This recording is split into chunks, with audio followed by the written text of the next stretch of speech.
आप CSIR net या IIT jam math batches online offline class join कर सकते हैं। वेबसाइट का लिंक डिस्क्रिप्शन में है। अपनी सेल्फ स्टडी और प्रैक्टिस करने के लिए हमारी बुक्स परचेस करें। आप घर बैठे बैठे CSIR नेट IIT जैम की तैयारी हमारे लेटेस्ट रिकॉर्डेड वीडियोस से कर सकते हो। लिंक डिस्क्रिप्शन में मिल जाएगा। Get 40,000 plus question bank of all the universities in India absolutely free. Download DIPS Academy mobile app from Play Store. Subscribe our YouTube channel for more learning videos and discount on video courses. अधिक जानकारी के लिए description को ध्यान से पढ़ें या QR code scan करिए।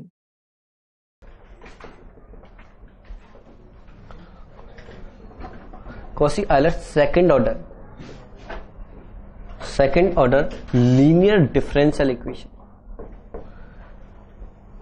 Cauchy Euler second order linear differential equation हम कैलकुलेशन सेकंड पे करेंगे और जनरलाइज किस पे कर लेंगे, एन पे। जो एन की इक्वेशन होती है एक्स की पावर एन डी की power n plus a1 x की power n minus one d की power n minus one plus x d plus a naught a1 और यहां पे आएगा a n माइनस वन और यहां पे क्या आएगा a n y equal to 0। इसका मैं रिजल्ट लिखवा दूंगा बाद में, ठीक है। अभी किसके कैलकुलेशन कर रहे हैं, सेकंड ऑर्डर। तो लिखो सेकंड ऑर्डर डिफरेंशियल इक्वेशन क्या होगी, x square y double dash plus a x y dash plus b y equal to 0। यहां पे सेकंड ऑर्डर होमोजीनियस वर्ड और यूज कर लो क्योंकि अभी होमोजीनियस की बात कर रहे हैं। Second order homogeneous linear differential equation, linear differential equation. अब बताओ कि सेकंड ऑर्डर होमोजीनियस इक्वेशन है तो इसको भी तो हम बेसिकली किस में कन्वर्ट करते हैं, कांस्टेंट कोफिशिएंट में। और कांस्टेंट कोफिशिएंट में ये इक्वेशन कब कन्वर्ट होती है, जब x को किससे रिप्लेस करते हैं, e की पावर z से। अगर मैं e की पावर z से रिप्लेस कर दूं तो यहां से z की वैल्यू क्या मिलेगी, log x। तो यहां से dz अपॉन dx की वैल्यू किसके इक्वल आएगी, 1 अपॉन x की, ठीक है। हमें वैल्यू किसकी फाइंड आउट करनी है। अब अगर हम x वेरिएबल जो इंडिपेंडेंट वेरिएबल है उसको एक इंडिपेंडेंट वेरिएबल में चेंज कर रहे हैं, जो ये इंडिपेंडेंट वेरिएबल है उसको हम किस में चेंज कर रहे हैं, इंडिपेंडेंट वेरिएबल। और इंडिपेंडेंट वेरिएबल क्या है, z। तो dy अपॉन dx, जो y डिपेंडेंट वेरिएबल है, अभी इसका डेरिवेटिव किसके रेस्पेक्ट में कर रहे हैं, x के रेस्पेक्ट में। तो इसको मैं कुछ ऐसे लिख सकता हूं, dy upon dz into dz upon dx। अब dz अपॉन dx की वैल्यू क्या, तो कल डिस्कस कर रहे थे second order Cauchy linear equation, ठीक है। कॉशी लीनियर इक्वेशन सॉल्व कर रहे थे तो कॉशी लीनियर इक्वेशन का जो सॉल्यूशन था उस सॉल्यूशन हमारे पास तीन फॉर्म में गिवन था, y of x equal to c1 x की power lambda 1 plus c2 x की पावर लैम्डा 2। इस टाइप का सॉल्यूशन का फॉर्म गिवन है। Second y of x equal to c1 log x plus c2 x की power lambda. और third form given है y of x equal to x की power alpha c1 cos beta log x, ठीक है। यहां से हमें ये कंफर्म अभी रिजल्ट मिला कि इसके पास अगर बाउंडेड सॉल्यूशन है। अगर मैं इस सॉल्यूशन की बात कर रहा हूं तो यहां पे जो इसको हमने कन्वर्ट किया, जो second order variable coefficient equation है कांस्टेंट कोफिशिएंट में, तो कांस्टेंट कोफिशिएंट इक्वेशन मिली थी y double dash plus a1 minus 1 y dash plus b y equal to 0। ये तो डिस्कस किया। यहां से अगर a minus 1 whole square greater than 4b आएगा तो इसके पास कैसे रूट्स मिलेंगे, रियल और डिस्टिंक्ट। तो सॉल्यूशन का फॉर्मेट कुछ ये होगा, c1 x की power lambda 1 plus c2 x की पावर लैम्डा 2। सेकंड केस अगर a माइनस 1 का whole square equal to 4b मिला तो हमें सेकंड केस में ये सॉल्यूशन मिलेगा। और थर्ड केस a माइनस 1 का whole square less than 4b, तो मुझे सॉल्यूशन किस फॉर्मेट में मिलेगा, कुछ इस फॉर्म में मिलेगा। तो तीन ही तो फॉर्म बनी। और यहां से हमने डिस्कस किया कि अगर second order Cauchy linear equation है तो वो सॉल्यूशन कभी भी कैसा नहीं होगा, पीरियोडिक। बाउंडेड होगा तो उसके लिए कंडीशन आई, यही तो डिस्कस किया। अब तुम्हें ये सारी चीजें समझ आ रही है या नहीं आ रही, इसमें तो कोई प्रॉब्लम नहीं है। अब इस इंफॉर्मेशन के अकॉर्डिंग क्वेश्चन डिस्कस करते हैं। जो ये इंफॉर्मेशन है जो हमारे पास ग्रेटर देन रियल रूट्स है तो क्या होगा, और क्या बोलते हैं इक्वल टू 0 है तब कैसे रूट्स है, और लेस देन 0 है ये कंडीशन तो कैसे सॉल्यूशन है। इसके ऊपर, ठीक है। फर्स्ट क्वेश्चन लिखो, let general solution of x square y double dash plus a x y dash plus b y equal to 0। X square y double dash plus a x y dash plus b y equal to 0। यहां पे x greater than 0, let a equal to a comma b belongs to R square such that a minus 1 का whole square greater than equal to 4b, greater than equal to 4b। हमने एक set define किया, a minus 1 का whole square greater than 4b, ठीक है। Then first option में लिखो there exist a comma b belongs to a such that differential equation has a solution which is not linear combination of x की power m और x की power n। Second, there exist a comma b belongs to a such that differential equation has a solution which is linear combination of x की power m और x की power n। Third option, there exist a comma b belongs to a complement such that differential equation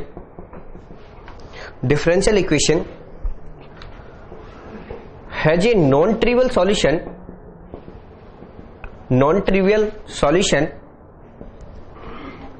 which is linear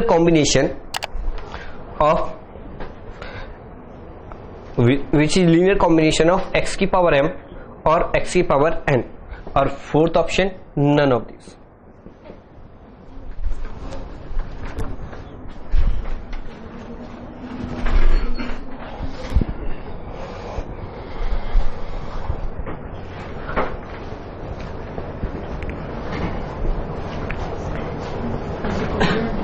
हाँ, लास्ट में a complement.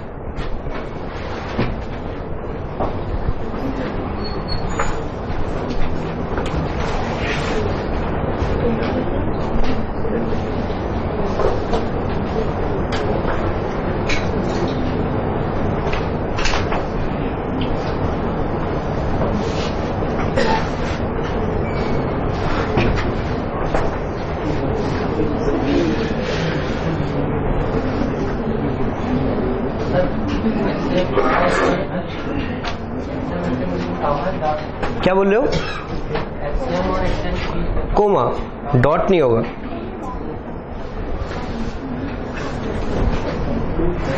x की power m dot x की power n की form में तो कोई भी सॉल्यूशन एक्सप्रेस नहीं होगा,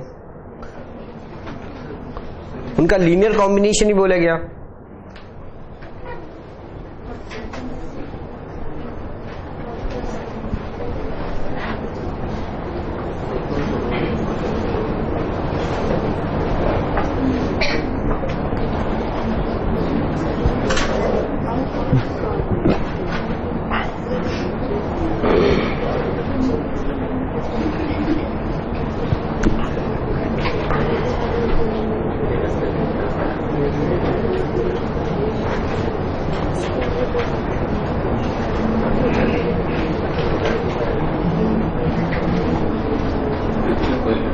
बोलो आंसर।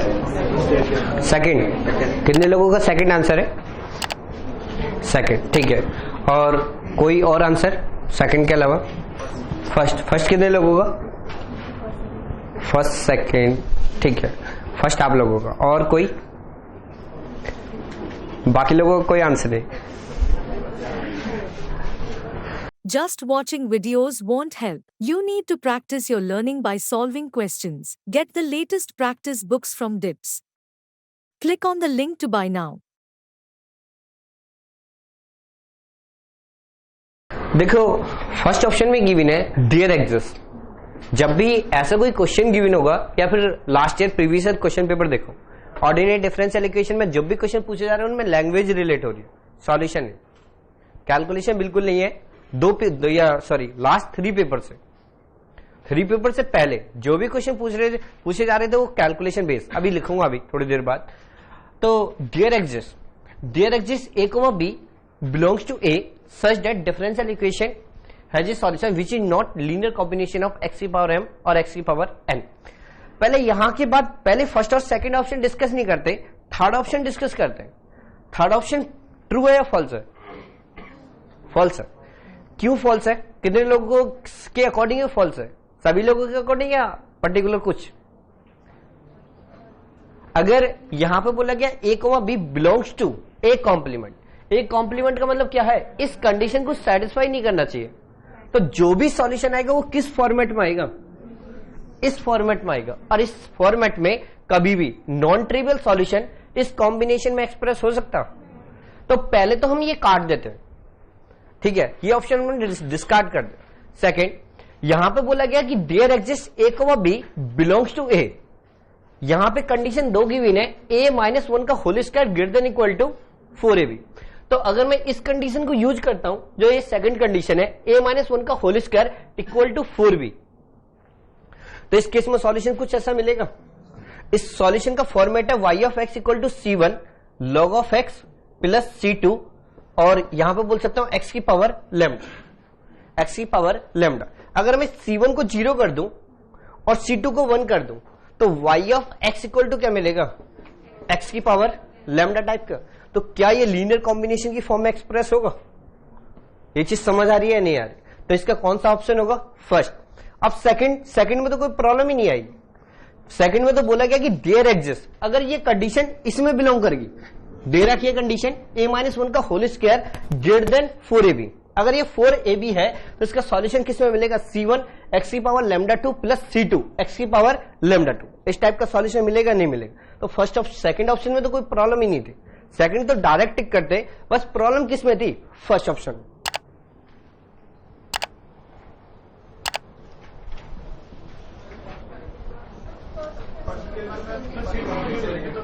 क्या बोल रहे हो? मैं फर्स्ट ऐसे दे रहा हूं, इन्होंने बोला डियर एग्जिस्ट की बात कर रहे हैं कि डियर एग्जिस्ट ऐसा एक सॉल्यूशन मिल जाए जो इनकी लीनियर कॉम्बिनेशन में ना हो, x की पावर m इंटू x की पावर n। यहां से देख लो, अगर मैंने c1 इक्वल टू 0 ले लिया, जब रूट्स रिपीटेड होंगे तो सॉल्यूशन का फॉर्मेट ये मिलेगा। अगर मैं एक भी सॉल्यूशन एग्जिस्ट कर गया तो हम इस फॉर्म को बोल सकते हैं ऑप्शन ट्रू कर सकते हैं या नहीं?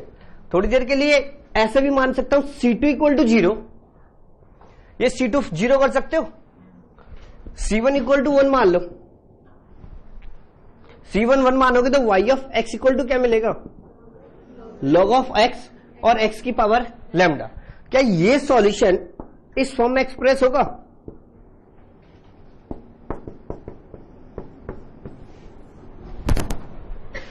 इस फॉर्म में कन्वर्ट कर सकते हो क्या? नहीं कर सकते ना। तो लीनियर कॉम्बिनेशन यही बोला गया कि which is not linear combination of x की पावर m और x की पावर m। तो हमें तो कोई एक मिल जाए फेल कराने के लिए, ठीक है। अब देखो, अगर तुम्हें ये चीज समझ आई तो आप बिल्कुल एकदम बारीक, जैसे रियल एनालिसिस का डिस्कशन करते हैं, बिल्कुल पॉइंट टू पॉइंट सोचते हैं। काउंटेबल और अनकाउंटेबल का डिस्कशन हुआ क्लास में, बस वहां से रिलेट करते इसी क्वेश्चन को।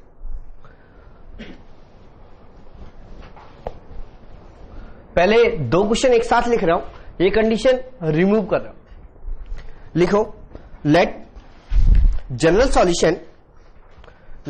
Solution of this differential equation, जो भी ये डिफरेंशियल इक्वेशन है, x greater than 0 is linear combination of x की पावर m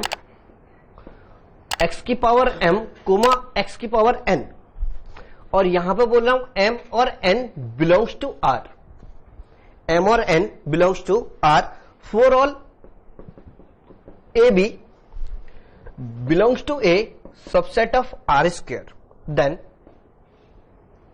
देन एक हमने सेट ए बी पे क्या कंडीशन अप्लाई करी, एक ए बी का एक ऐसा सेट डिफाइन किया ए, और ये सबसेट किसका है, R square. Then first option A is finite, A is finite.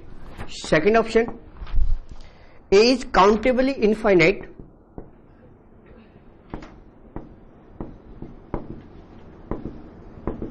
Countably infinite. Third option A is always non empty,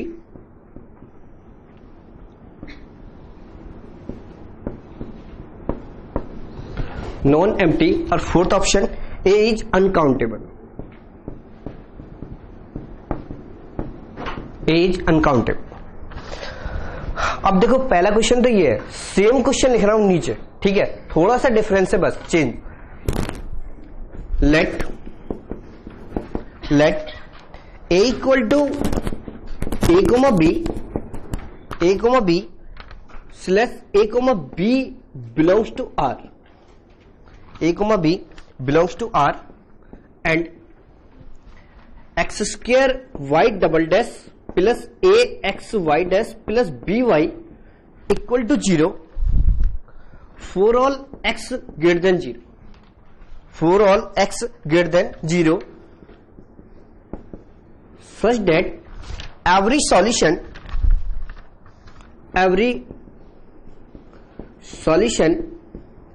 is polynomial form,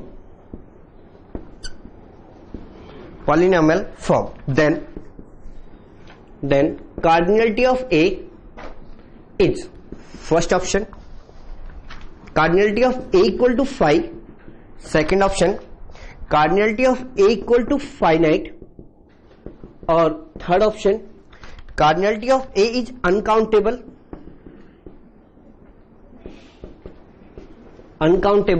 और कार्डिनलिटी ऑफ अनकाउंटेबल और cardinality of A, fourth option लिख दो none of this,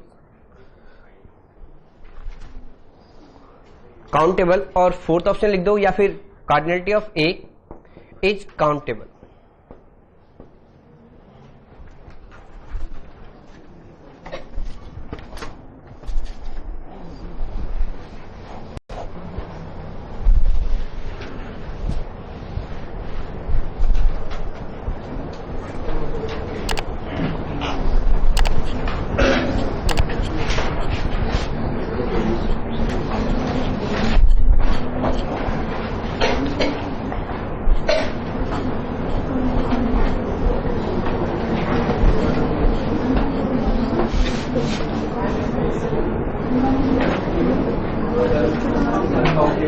uncountable, कौन से question का answer, first का answer A uncountable.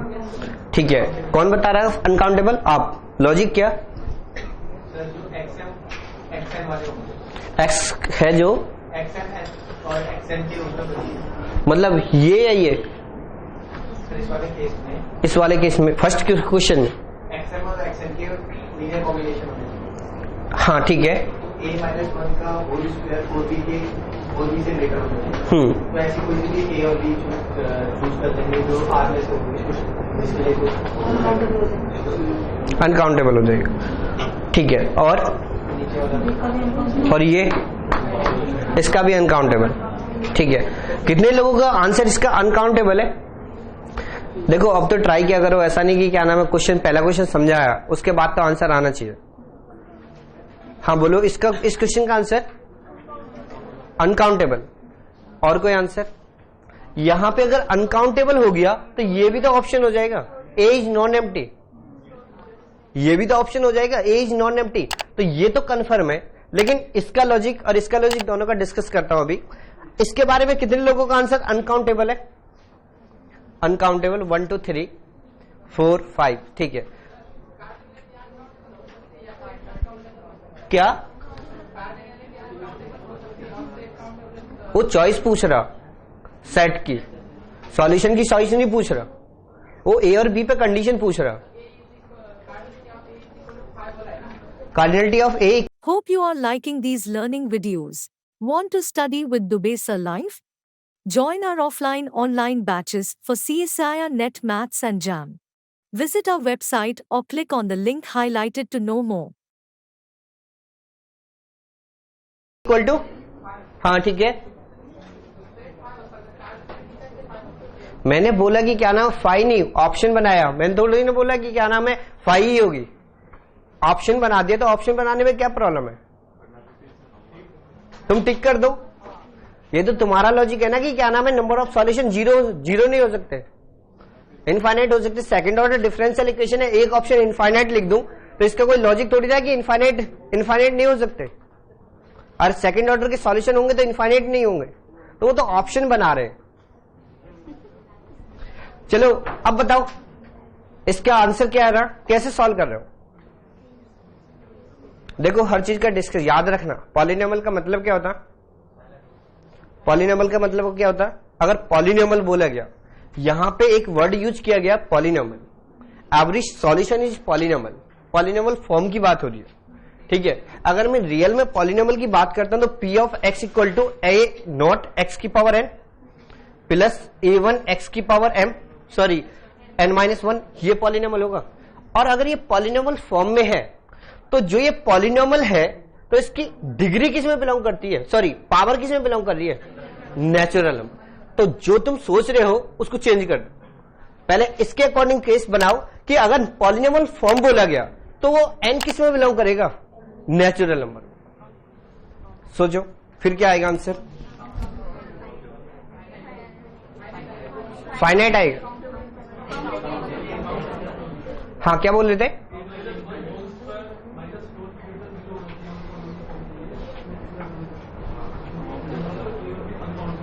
ए और B uncountable होनी चाहिए तुम्हारे अकॉर्डिंग, ठीक है। देखो पहला केस पहला क्वेश्चन डिस्कस करते हैं। पहले क्वेश्चन में बोला गया कि ए और बी एक्स की पावर एम और एक्स की पावर एन बिलोंग किस में करने चाहिए, आर में। तो कोई भी केस हो सकता है ना, ये केस और ये केस दोनों में से कोई भी केस ले सकते हो। पहला केस तो ये कि अगर मैं ये कंडीशन सेटिस्फाई करा दूं ए माइनस वन का whole square minus four b greater than equal to zero, greater than equal to zero, अगर ये दोनों केस बने तो इसका जो सॉल्यूशन आएगा y equal to c one e की power lambda one x plus c two e की power lambda two x, sorry z type का सॉल्यूशन आएगा। बाद में तो इसे कन्वर्ट करोगे या नहीं करोगे। तो जो लैम्डा वन और लैम्डा टू है, लैम्डा वन और लैम्डा टू है, वो लैम्डा टू और लैम्डा वन का सम क्या आएगा, ए माइनस वन टाइप का आएगा। और lambda two into lambda one की प्रोडक्ट किसके टाइप की आएगी, बी। यही तो वैल्यू मिलेगी या नहीं मिलेगी। अगर तुम्हें ये चॉइस मिल रही है sum of the lambda, sum of जो फ्रैक्शंस है आर में बिलोंग कर रहे हैं, कैसे भी हो, अगर इनका सम आर में बिलोंग कर रहा तो इसके ए के पास कितनी चॉइस होंगी, ए किस में बिलोंग करेगा, आर में। तो ये भी तो आर में बिलोंग करेगा, नहीं करेगा। जब इनकी प्रोडक्ट फ्रैक्शंस है, कुछ भी हो जाए, क्योंकि एक्स की पावर एम और एन पे तो कोई रिस्ट्रिक्शन नहीं है ना। अगर वो लैम्डा वन और लैम्डा टू, इसका मतलब यहां के बाद का सॉल्यूशन यही लिखते हैं ना हम, सी वन एक्स की power lambda one plus c two x की पावर लैम्डा टू। अब लैम्डा वन लैम्डा टू कुछ भी हो, लैम्डा वन लैम्डा टू कुछ भी हो, तो इनका सम भी तो आर में बिलोंग करेगा, प्रोडक्ट भी तो आर में बिलोंग करेगी। तो आर ये किस में बिलोंग करेगा, आर में। तो जो ए और बी है वो किसके आइसोमॉर्फिक हो जाएगा, आर के। तो अगर आर के होगा तो किसका सेट का सॉल्यूशन कैसा होगा, अनकाउंटेबल। तो ये अनकाउंटेबल, और इसका आंसर क्या मिलेगा, non empty. A is always non empty. Problem इसमें नहीं है, प्रॉब्लम यहां पर है। जो सेकंड क्वेश्चन है कि such that average solution is polynomial, तो इसका डिस्कशन करते हैं। तब कर दूं फर्स्ट क्वेश्चन।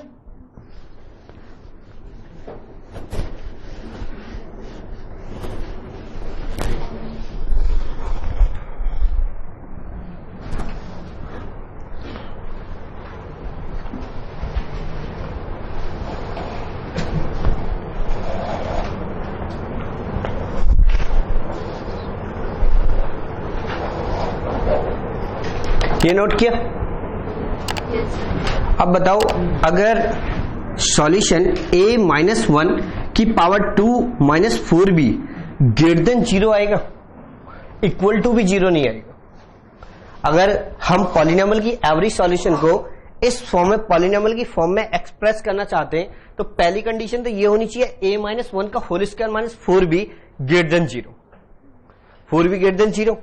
तभी सॉल्यूशन, जो भी सॉल्यूशन होगा वो y ऑफ x या फिर y of x equal to ये लिखते हैं ना C1 x की power lambda 1 plus C2 x की पावर लैम्डा 2, x की पावर लैम्डा 1 और C2 x की पावर लैम्डा 2।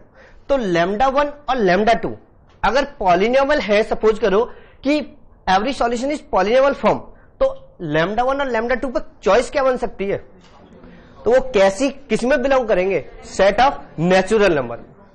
अगर ये भी और ये भी पॉलिनोमियल है, अगर सपोज करो ये नेगेटिव हुआ, अगर ये सपोज करो लैम्डा 1 कोई भी लैम्डा 1 एंड लैम्डा 2 में से कोई भी एक नेगेटिव मिल गया, तो ये जो सॉल्यूशन है ये सॉल्यूशन आ जाएगा C1 अपॉन एक्स की power lambda 1 plus C2 x की पावर लैम्डा 2।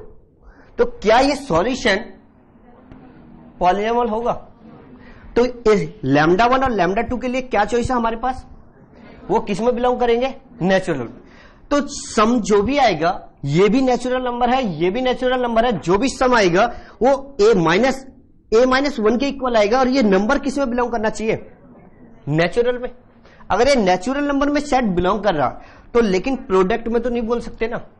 प्रोडक्ट में क्या कंडीशन चेंज होगी? Lambda 1 into lambda 2 equal to b है, और बी आ गया तो मैं ये बोल सकता हूं नेचुरल सम प्रोडक्ट तो बिलोंग तो करेगी नेचुरल नंबर, लेकिन एक केस और भी तो बन सकता कि ये क्या मिल जाए? 0, क्योंकि जो ये सॉल्यूशन है इस फॉर्म में भी तो एक्सप्रेस हो सकता है e की पावर x की पावर लैम्डा 1 प्लस C2, और यहां पे x की पावर क्या मिल सकती है? 0। अगर एक लैम्डा की वैल्यू 0 हुई तो सम तो नेचुरल नंबर ही मिलेगा। सम क्या मिलेगा? Natural number. लेकिन product lambda 1 into lambda 2 equal to क्या आएगा? b, और b किस में बिलोंग करेगा? Natural number union 0। Natural number into union 0। तो a और b के लिए कितनी चॉइस मिलेंगी? काउंटेबल या अनकाउंटेबल? काउंटेबल। क्यों? क्योंकि एक b का जो सेट आएगा n क्रॉस n टाइप का आएगा, और n कैसा सेट है? काउंटेबल। और पढ़ा है countable, product of countable set is countable. पढ़े हो या नहीं रियल एनालिसिस में? तो इसका मतलब क्या हो गया कि इसका आंसर क्या मिलेगा? काउंटेबल।